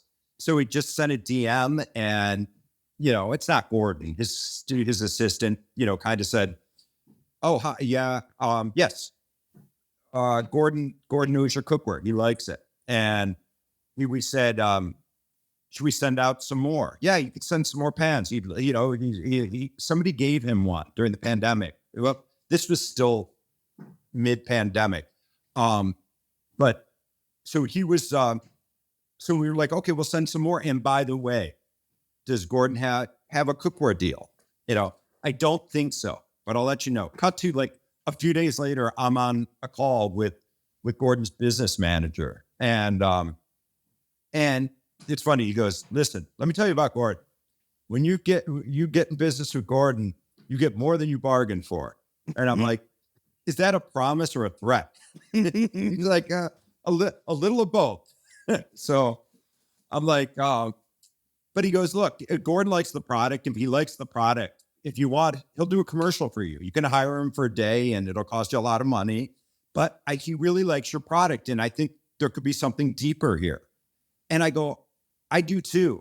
My gut felt it. It's like, it's weird. Like, I'm talking to the manager and like you, I kind of had like a man crush on Gordon a little bit because of the way he conducted himself. And I don't mean the fuck you making somebody cry. It was his commitment to his standards, which I related to. And that's really where a lot of Gordon's, like the stuff you see on TV, that's about people cutting corners. It's about people trying to send something out to the customer that's not up to snuff. That is not acceptable. And I'm the same way with that. So that I always related to Gordon. So a couple of phone calls with the manager, and we're like, well, we should probably, this seems like we're on the same page. Why don't we have a call with Gordon? And this is during the pandemic. We had, we scheduled a Zoom call. So for me, it was like about 8:30 in the morning. And I'm sitting in my dining room and I like at one of these mugs right there, I have coffee and I'm like nervous. I'm going to like talk to these guys and this is a big deal. And I remember they're sitting over on the cupboard was a bottle of bourbon. So all of a sudden at 8 in the morning, I just grab the bottle. It's like 1 minute to the call spot start. And I pour a shot in my coffee and I put it down and I'm just sipping it just to calm my nerves. And then I log on. And as soon as I log on, like I'm looking at Gordon's giant face, like right in front of me. He's the only one on right now. And he's like, Danny. And I'm like, Gordon. And then his business manager and Jason joined, and the two of the poor guys didn't get a friggin' word in edgewise. Gordon and I yap. And I thought we were going to talk for like 20 minutes. We were on for almost an hour and a half. And Gordon's like sharing his vision. He goes, I want to put it in my restaurants. He's like, I can't do a Gordon impression very well. You did a great job, mate. Don't worry. British accent very well. Danny, we're going to cook risotto table side. And he's like, and he even said, he goes, listen, with me, he goes, if you're flexible, you get more than you bargained for. And that is true. And because he's so busy that sometimes, hey, we're going to film this day. Hey, can we change it by 2 weeks? Because a shooting schedule got screwed up. And we do that, but then we get like amazing stuff out of them. Like Gordon didn't have to put us on all his TV shows. They use our products on Next Level Chef. They use our products on Hell's Kitchen. They use our products on Food Stars, on Uncharted. He just did that. Normally you pay for these placements. And, that Matt Abe does use our pans at Restaurant Gordon Ramsay and likes them. He just reached out. He's like, I need some more. Like, great. Just send me a list. Happy to help. So, and that's, how we got Paul. He's like, we wanted to have this collection of really inspirational chefs, people to inspire the home chef and make people want to cook. And he told us about Paul. And I don't even know if I'd heard of him at that point in the US. And then I had a call with him and fell in love with the guy. And I'm like, legend. Yeah. Yeah. And, we have a couple other chefs that I can't say right now that are really impressive globally that are part of the HEXCLAD family that we're going to be announcing in the next couple of months, but that are on that level. Like Gordon's kind of like, we call him, I didn't have a better term. So I was like, well, you guys are going to be kind of like the Avengers of cooking. And I remember, and I told him I was actually at Gordon's house in Cornwall, and we're having a glass of wine, and I go, but Gordon, don't worry, you're Iron Man. And his wife goes, of course he is. Oh, that's amazing. Well, so there's so much in that, and it's such a good story. And I think I appreciate you talking about having the bourbon before, because I was more like questions being like, I would be fucking shitting myself before a call with Gordon. So it's quite reassuring. But so you're afraid you're going to fuck it up for real. Yeah. Oh God. To do that. Yeah. No, for sure. So he's like, Paul was doing a lot of work with him as well. And I was literally down in Padstow, actually down in Cornwall about a month ago, eating at Paul's restaurant in, number 6. I don't know if you ever went there. Amazing. I haven't there yet. Oh, I know. I think I'm going to go in August. It's unreal. You're in for a very, very good treat. Well, to be honest, all the food down in Cornwall is incredible. But I'd love to go into, maybe if we pick like a mindset and I love going into like principles, so like almost like one sentences. So if we go through like a mindset principle that Gordon's taught you in business, like, or life, what would you say that's been?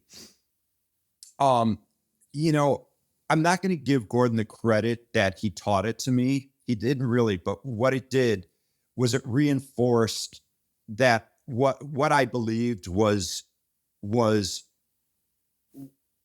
right. And I was, here's this uber successful man. And really it was about, and I don't know if I can put it in the perfect word, but I can describe it. It's about loyalty and treating each person you come in contact with in professional settings with respect. And because I'll tell you, Gordon, this is no bullshit. He walks on, if we're going to film something, he goes up to every person on the set and introduces himself. And he's really good about knowing their names too. Maybe he doesn't remember them like the next day or a week later, but he goes through and he'll come up, Danny, Cole, he says your name and he says hello to everybody, treats them with respect. And like even the thing with Paul, like Gordon's like, Paul worked for him. They lost touch for a few years, kind of reconnected. And we, when we were talking about wanting these, I don't want to even call them second tier. There's only one Gordon Ramsay. So then these amazing chefs, and he brought up Paul. He's like, he didn't have to bring Paul up. He didn't, but he's very, very loyal to people. And that to me, I'm very loyal. I'm loyal to a fault. And I think Gordon is too. And that to me is why like people stay with him for a long time. The reason why he isn't constantly searching for a new patron chef at RGR is because he's so good to those people and he shares the credit with them. That to me is why it felt like a really good match. And Gordon, I know people that have some celebrity partnerships, so to speak. They maybe do a quarterly call with them. I'll I look down, my phone's ring and it's, says Gordon Ramsay and he'll shoot the shit about business, what's going on. Sometimes it's just catching up. How are you doing, mate? And, or texting. I'm about to, I'm getting on a flight to Dublin. I'll call, let's try to catch up in a day or two. People don't do that. And his concern for the company is genuine. Like he wants to know what's going on. He's got ideas, and they're not all good. Sometimes I'm like, let me do the product ideas, and you stick to this TV thing. Yeah. But it's good because we can, like, he busts my balls a lot, and you always know if he likes you because he busts your balls. And what do you mean by bust your balls? I don't like, as in what's he drilling you on? Because I think that's interesting. Oh, we could be like back in March, he walks in, he goes, where had I been? I'd been to some like food trade show. I was just either in Miami or New Orleans or something. And he was, somebody didn't miss any meals in New Orleans. And I'm like, Jesus Christ. I go, did you just fat shame me? I'm like, then I'm busting his ball. I'm like, listen, you need sensitivity training. But I bet you've heard that before. Oh, that's hilarious. So that type of stuff. Or he likes to talk. Like we did a thing in New York. We just had a really great PR media event at the Amex Centurion Club, which just opened in Midtown Manhattan. And, and he like making fun of, he's like, listen, everyone, you all have to write an article about HEXCLAD because Danny apparently can't get a date. Well, you got to get this poor guy a date. And like, he's got so much charisma, and he's super charming, but that, I don't know if you've seen the Boiling Point documentary. Have you seen Boiling? Oh, no. If you want to just watch that for an hour on YouTube, whatever it is. But it's about how he made it, and it goes back to 1999, his standards, and it's like he was relentless with his standards. And I try and approach this with this podcast. I have three drafts of questions, right? And like it won't go until I've done three. Like draft one is just put a load of shit on the wall, and then I refine. But I've tried to apply a lot of that to this, and. But then he's got that fucking cheek about him, which is just hilarious. Is there anything else he's or maybe what is something he taught you that you weren't expecting to learn from partnering with him? It's good tons. Let's see. It's a good question. In a way, I was not surprised by. Just the amount we see him, it's very clear, his work ethic. It became clearer the way he treats people. I've mentioned those. What I think is like, he has a certain openness to ideas and opportunity. And that's something I wasn't aware that he did. And I kind of found that without even thinking about it too much, that I was doing that in my life. And it made it kind of like where you go, oh, maybe what I'm doing is right because this guy's doing it at a much higher level than me. And he is open to many things. That's why sometimes you miss, it's very often some of the stuff he does, it's not about greed. Like he said to me, he's like, when he did this deal, he's like, I don't need the fucking money. He's like, I just did this, and this. I don't need the fucking money, Daddy. He's like, I love the product. And that's really, what's great about it. Because of that enthusiasm and that openness and the willing to take some chances, he has a few misses, but for, every time he opens a restaurant that doesn't make it, he's got RGR and Petrus, there in London that have maintained their excellence for so long. Restaurants don't last 25 years, and he's got that. He's got the one in France as well. I think, and also I think for listeners is Paul was the one who taught me this when he came on the podcast is, people forget that Ramsey has a full-blown media company as well. Like he's within all of this, that all those programs, there's a lot of, I know just loads in the States, but there's a big one over here, like Gino, Fred and Gordon. That's all produced by Gordon. That's not ITV. That is his own media company. Has he made you work harder? Like, or what is his, when you say work hard, like what, like I know what are we talking there? Do you know what I mean? I think one thing Gordon and I have in common, maybe it's why we get along. And I don't know if I have it. I don't know if I've ever seen anybody with the work effort that Gordon has. Like he works nonstop. Like, and I work a lot. Like I get a lot of grief from my co-founder. You know, he's like I told him, oh, like Friday night, I'm locking up the warehouse. I go, I just locked up the warehouse. So he goes, so you're the last one there. I go, well, yeah. He goes, yeah, that's pathetic. And I'm like, he's like, you don't need to be that guy anymore. He's What like, time why was are you this? doing all? It wasn't that late. It was 6 p.m. But it's, Friday during the summers, a lot of people choose to work from home that day. Then even the warehouse, we close it. Our offices are attached to our main warehouse. We have a couple satellite ones sprinkled around the country, but, and then like the warehouse, they leave around 3:30 on that day. So yeah, I'm the last one out, but I'm like, I don't think of it. And I think Gordon, the same way, when you enjoy it, it doesn't seem like work as much.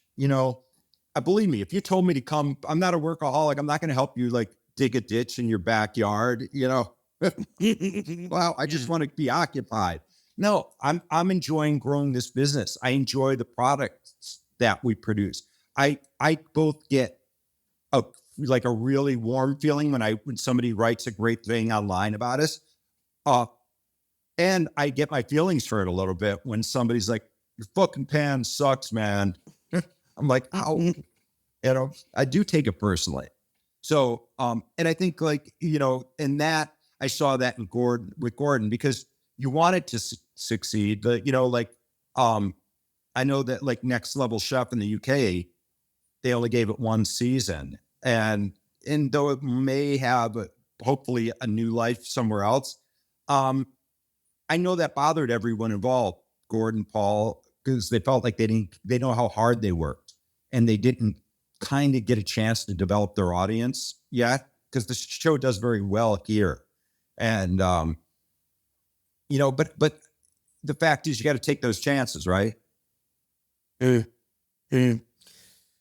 I think again it goes back to this openness and this ability to try things, and I think it is, especially in the States, you guys are way more entrepreneurial. I think the British are quite, especially they could be walk around a bit fucking moody all the time. Do you know what I mean? As in, like, there's not that entrepreneurial culture.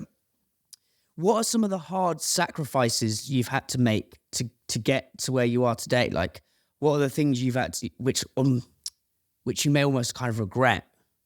If I'm all right to ask that, if you don't want to answer it, then no. That's it's a very good question, and it's not, and there's like obvious answers, and I do want to make a comment, because you brought up a really good point, which is about, we always talk, what is it? The old comment, Americans and British were like what, brothers separated by a common language, or whatever that is.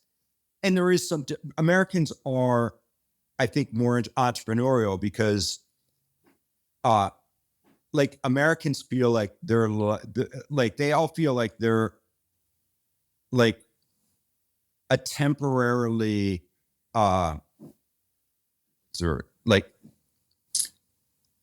they're a millionaire that's just been temporarily diverted, but they'll be there soon. Like, I'll be there soon enough. Like they think that they can all do it at some point. It's like it's almost in a way like, yeah, it's like winning the lottery, but it's not, because you can actually have a hand in it. You're not leaving it all to chance. So there is this feeling of people, even if they're a little jealous, they see themselves in your success. They're going to be there someday. Where one thing I have noticed, it's been told to me a little bit, maybe Brits maybe are a little more resentful when they see someone's success. yeah, it's like It's so interesting. It's the way I think this, from what I've gathered, and that's only just from going over to New York, and my mate over there. Obviously, I interviewed the guys at Athletic Brewery, but then I've got a mate who's working over there for a company called Work Week, which is like building a huge media company. And what he said, and I think it's something similar to what Joe Rogan said, is it's like in the States, everyone thinks they can be the hero in their own movie. Yeah.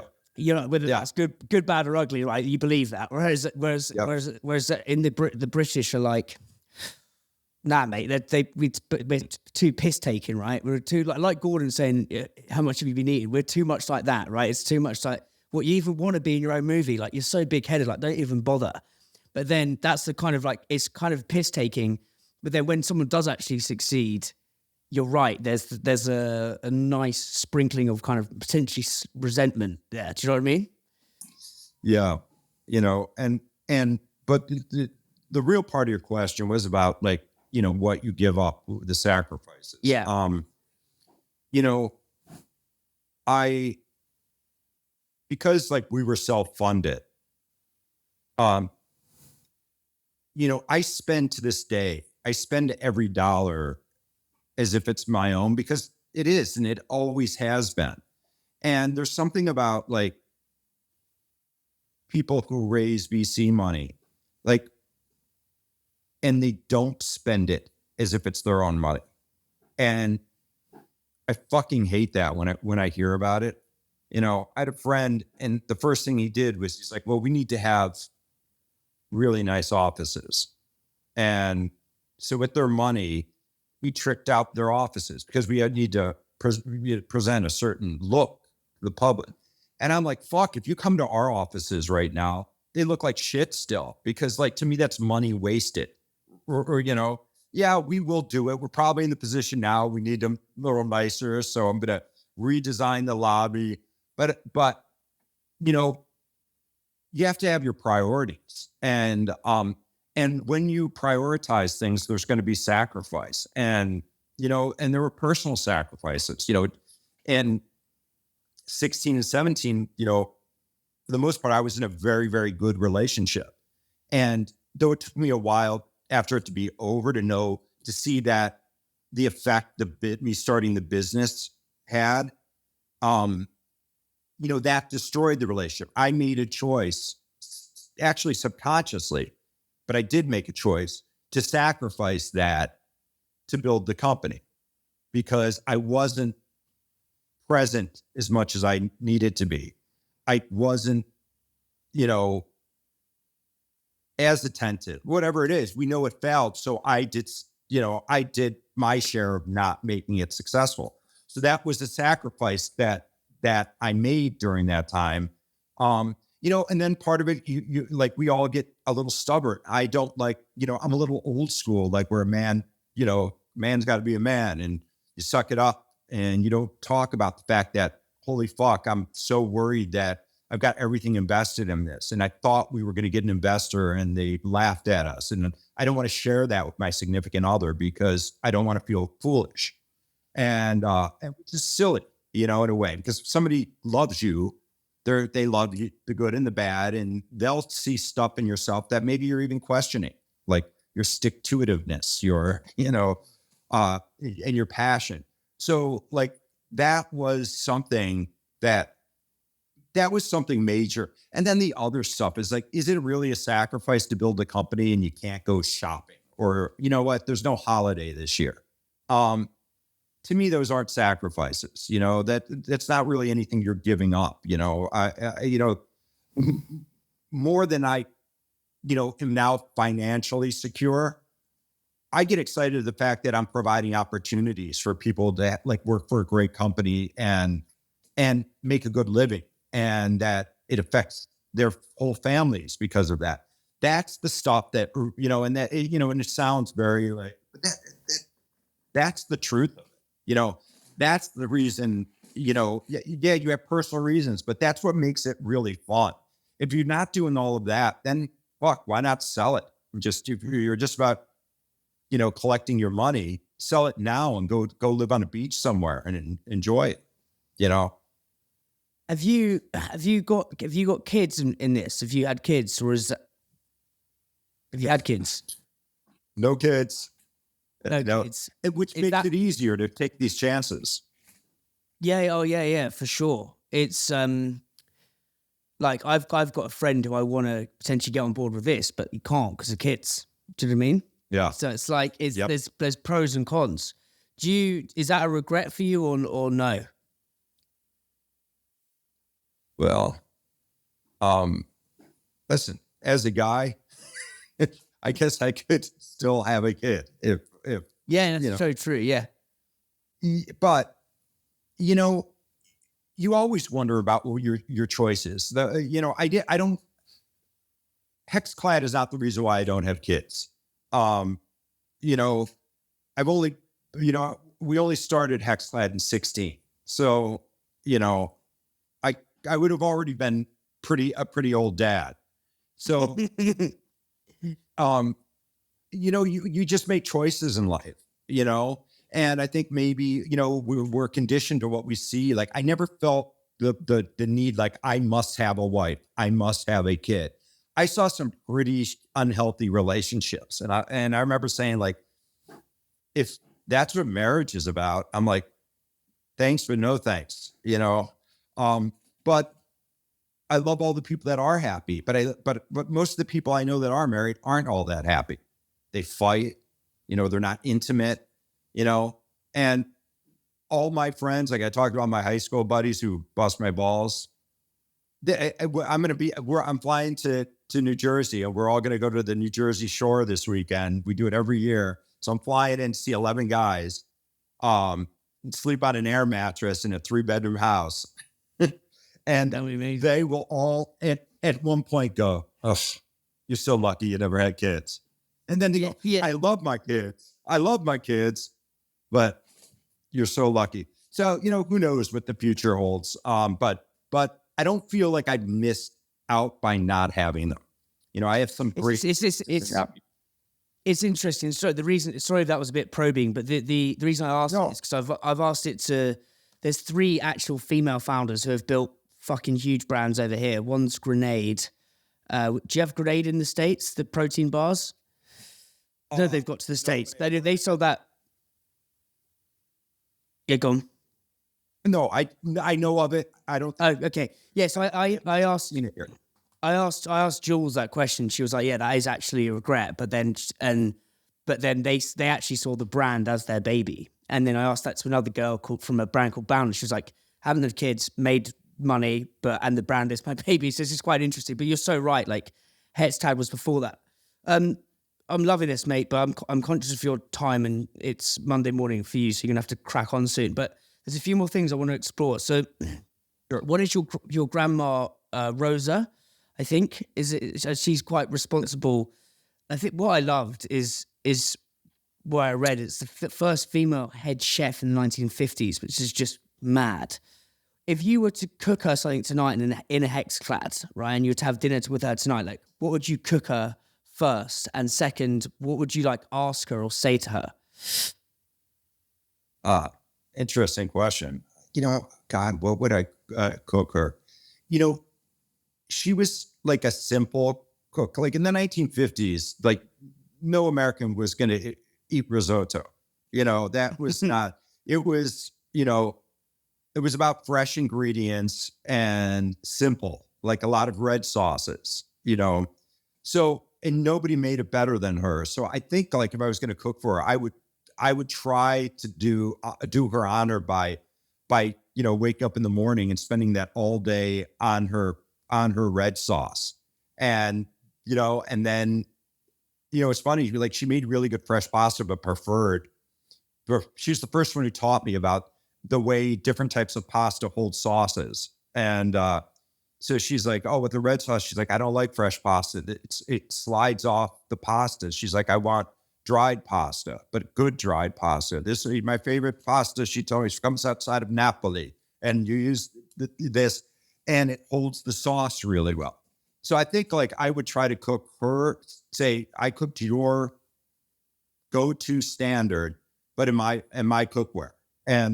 And because of that, I mean, because she was in the restaurant business, and my mother was the youngest daughter, and both the middle and the eldest daughter, they went into the restaurant business. And in fact, my grandmother and my eldest aunt, they were in it together. After my grandmother wound up having to start her own restaurant to be the head chef. And because women didn't get that opportunity, not that, it's funny, even now, in a way, I just was had lunch with arguably the biggest female chef in the US last week. And I can't say her name right now, but we talked about it. She loved my statement about when cooking is unpaid, it's woman's work. And the minute you monetize it, it becomes a man's job. And that was, very much the case for my grandmother. She was allowed to be, they called her the salad girl. That was her position. She was allowed to make salads in the restaurant. So that was it. And she was going to go no higher than that because, it was like some old white dude with a pot belly and the giant chef's hat. That's who got the chef's jobs then. And also my grandmother was uneducated. Her father made her quit school in the 3rd grade to sell vegetables because he said, boys need educations. You need to help support the family. So, she didn't think she was smart enough, yet she was a very good businesswoman. I mean, I think she retired in 1981. So she had this restaurant and it was her second business from the 50s into the 80s. So, so in that hard work, that permeated through my family. And then also the idea that there were jobs that were for men and jobs that were for women, that wasn't normal to me because I would go to my grandmother's restaurant when I was a child and the entire brigade in the kitchen, everybody was a woman, which was unheard of. Like I have a picture from like a Christmas party in 1964 or something, and it's all women, one man, the bartender, in case some drunk got unruly. You had to hit him with the club they got behind the bar. But it was all women. Even the dishwasher was a woman. The sous chef was a woman. All the people used waiters then. Waitresses only worked in like coffee shops. All women. So that was normal to me. And so I guess maybe that's one of the reasons why it's always been a passion of mine. And now the company that we try to promote the role of the female chef. Like we have the James Beard Awards here. So we're officially the Cookware of James Beard, which will be announced shortly. But we really want to focus on their women's initiative, providing scholarships and support and mentorship to female chefs. That was important that we got to own that with them when we were deciding to work together. So, that's something important. I think, something my grandmother would appreciate if we talked about it today. It's almost like she was back to that badass thing. She was doing that in the 50s, which if we were to drop ourselves into the 50s, the whole like worldview then was so different. So she was really pioneering back then. Do you know what I mean? To have a full brigade of female chefs, which even now, as you said, now it's like there's still this huge disparity between, as you say, most chefs are blokes. It is annoyingly still very much a man's world. No, that's it. And it's funny, I've never really put 2 and 2 together, but you're right. My grandmother was the first badass chef. In fact, I remember like my mother was like, the accident baby, like 10 years after her sister. And when my mother was an infant, my grandfather, who I didn't know really, I only met him once, he showed up with his new girlfriend and told my grandmother that he was leaving and that he wanted to he and his girlfriend, they're going to get married and we want to raise my mother, who was just, 6 months old. And the story is that my grandmother, he came to the kitchen at the restaurant, and then my grandmother grabbed a cleaver and told him, "You come and try to take my daughter, and you're going to lose something much more valuable than a daughter. And she scared him away with a cleaver, and he left, and that wasn't in anybody's, and then decided to raise 3 girls on her own and work full time in the 40s and 50s. So yeah, she's the badass. That cleaver thing could be a great. Well, you probably wouldn't be allowed to do it, but that could be a jokes Facebook advert of you to do that. We do have a new cleaver that just came out. Danny, I'm loving this, mate, but we'll have to try to maybe do part 2. But my final question is, I ask this to all guests, but what is one belief you have that most people would disagree with you on? And that could be about life, business, whatever. Wow.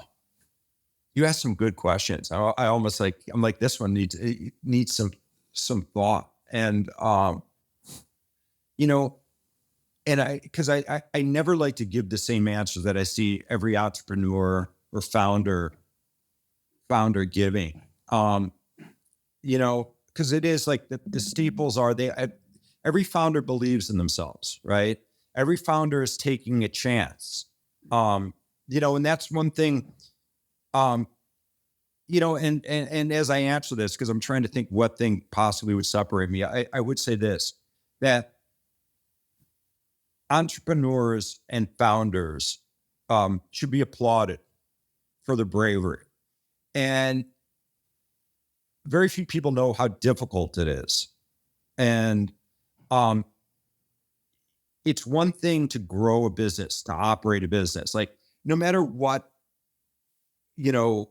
how successful we get, and no matter what member of our team grows the business, like maybe my growth team triples our business in the next 2 years. And it's amazing. They'll never know what it was like when Cole and I were building cookware in the backyard. So no matter who they are, they kind of like, baseball's big here. Sometimes we have an analogy, like, they started on third base. They weren't like at the plate swinging away, and they weren't there on first base. They weren't. Only Cole and I were there for those parts. Everybody else came on third base. And we're not unique in that. So founders all do that. And maybe it's, I'm a founder and an operator, but there's a difference between an operator and a founder. And I think many operators, I think, consider themselves founders, especially if they came on somewhat early. And what's the difference? Well, one, you operate a business. One thing, you founded it. I'm like, nobody was sitting at that, Ritz Carlton listening to the Swedish businessman, and nobody was like trying to negotiate steel prices, when there was all these, threats of new tariffs in the U.S. And nobody like flew. When I got our meeting with Costco about them looking at the product, I was in Guangzhou, China, and they're like, "Can you be here?" I think can you be here on Tuesday? And it was like Sunday. I mean, I jumped on a train to Hong Kong. I got on a coach flight to LA. I took a shower at that Admirals Club in LA, flew to Seattle, went to my meeting with them, got after the meeting, went to the airport, flew back to LA, got on the plane back to Hong Kong, got on the train from Hong Kong to Guangzhou, and had continued my business stuff. And that's the stuff nobody was there for. But having said that, I guess, I guess I thought what maybe people don't always say as founders, and maybe what I think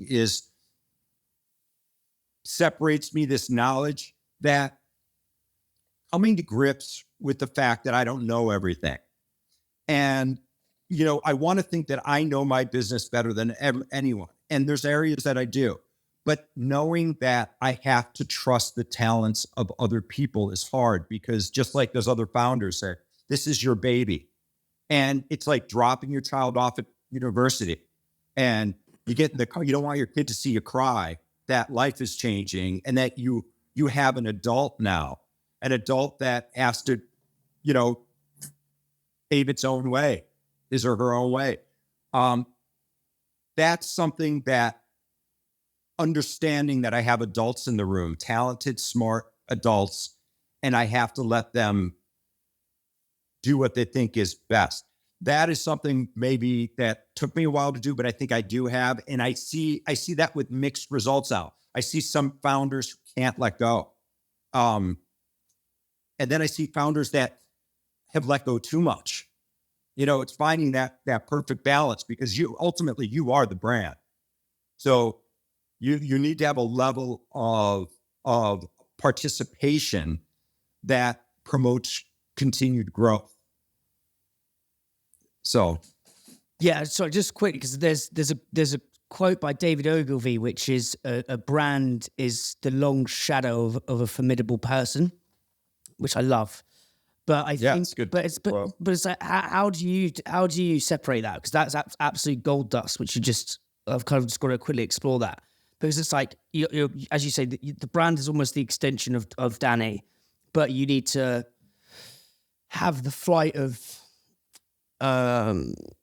almost presence, back to presence and awareness, to kind of let go of not being in the weeds. Does that make, how do you do that? Do you know what I mean?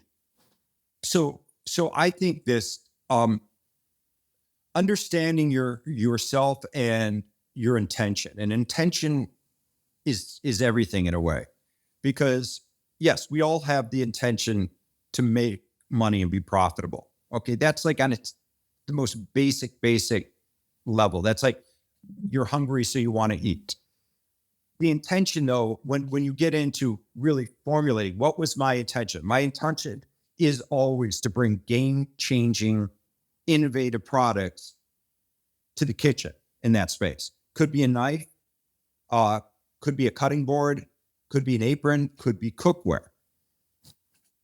Highly innovative products, uncompromising quality, incredible support from the team afterwards, and the intention to have a lifelong journey with you.